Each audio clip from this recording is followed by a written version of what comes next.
Balurghat to Hili rail line সম্প্রসারণের update news পর্ব নম্বর 17। নমস্কার, আমি প্রবল। আজকের ভিডিওটা মানে পর্ব নম্বর 16-র ভিডিও যেখান থেকে শেষ হয়েছে ঠিক সেইখান থেকে শুরু করেছি।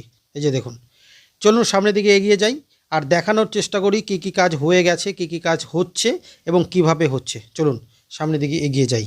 আর এই যে প্ল্যাটফর্মে উঠতেই যে বড় ফ্লাইওভারটা দেখতে পাচ্ছি, এটা সম্ভবত মেন ফ্লাইওভার। মানে এই ফ্লাইওভার থেকে যতগুলো প্ল্যাটফর্ম আছে সবগুলোতে নামা যাবে সেই রকমই মনে হচ্ছে, কারণ একটা প্ল্যাটফর্মে নামার জন্য তো এত চওড়া বা এত বড় ফ্লাইওভারের দরকার হয় না। আচ্ছা, এখানে তো এক্সেলেটার বসানোর কথা শুনেছিলাম, কিন্তু এখানে তো নর্মাল সিঁড়ি দেখতে পাচ্ছি। তাহলে কি এক্সেলেটার অন্য কোথাও হবে না কিভাবে হবে? আসলে আমরা যেটা ভাবছি সেটা ওদের তো প্ল্যানিংয়ে নেই, ওনাদের আলাদা কোনো প্ল্যানিং আছে। যাই হোক, এনারা যারা কাজ করছেন, আচ্ছা এনাদের কাছ থেকে যদি একটু শুনে নেওয়া যায় বা এনারা যদি কিছু বলতে পারেন, চলুন তো একটু শুনে নিই। যেটা আমরা ভেবেছিলাম যে এক্সেলেটার হবে, কিন্তু না, এখন দেখছি লিফট হবে। ওইখানে একটা লিফট হবে, একটা ওই সাইডে লিফট হবে। ওইখানে নিচে, हाँ वहाँ पे बनाएगा अभी। हाँ लिफ्ट यहाँ पे নিচে से आएगा, वहाँ पे सीढ़ी बनाएगा चढ़ने वाला। আচ্ছা ইলেকট্রিক সিঁড়ি বা এক্সেলেটার যেটাকে বলছি আমরা, সেটা কোথা থেকে? এই জায়গা থেকে, মানে এই নিচ থেকে পুরো উঠে যাবে। হ্যাঁ, নিচ থেকেই সেটা থাকছে এবং উপরে যেটা থাকছে সেটা সিঁড়ি এবং নর্মাল সিঁড়ি। আর যেটা আমরা ভেবেছি সেটা এইটা দিয়ে নয়, নিচ থেকে উঠবে।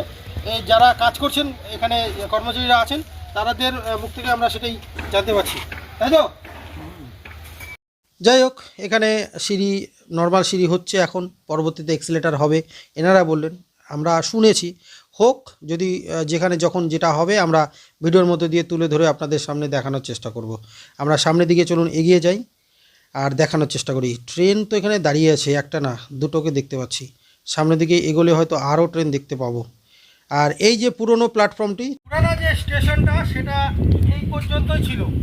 অমৃত ভারত স্টেশন হওয়ার কারণে এটা এক্সটেনশন হয়ে এই যে পুরো লাইনটা কিন্তু আপনারা দেখতে পাচ্ছেন। চলুন সামনের দিকে একটু এগিয়ে যাই আর দেখি কি কি কাজ হয়েছে। অমৃত ভারত স্টেশন হওয়ার কারণে এই প্ল্যাটফর্মগুলো অনেকটাই টেনে দেওয়া হয়েছে, মানে অনেকটা লম্বা করে দেওয়া হয়েছে। আর এই যে ফাঁকা জায়গাটা দেখতে পাচ্ছেন, এখানে কিন্তু আমাদের দেশের মাননীয় প্রধানমন্ত্রী এসেছিলেন আর এখানে কিন্তু মানুষের ঢল নেমেছিল। ওই যে দেখুন সিএফসি গোডাউন, বেশ সুন্দর লাগছে না? চেনা যাচ্ছে বালুরঘাটকে?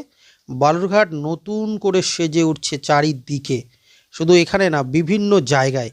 যাই হোক, আজকের ভিডিওটা আমরা বেশি দূর টানবো না, এই পর্যন্ত শেষ করার চেষ্টা করব এবং পরবর্তী যে ভিডিওটা সেই ভিডিওতে আমি দেখানোর চেষ্টা করব এখান থেকে স্টেশনের পশ্চিম দিকের অংশটা, যেখানে যে বালুরঘাটের ওয়ার্কশপ, মানে স্টেশনের পাশে লাগোয়া যে ওয়ার্কশপটা আছে, ট্রেন সাফাই মেকানিকরা ট্রেন ঠিক করছেন, সেই অংশটা দেখানোর চেষ্টা করব।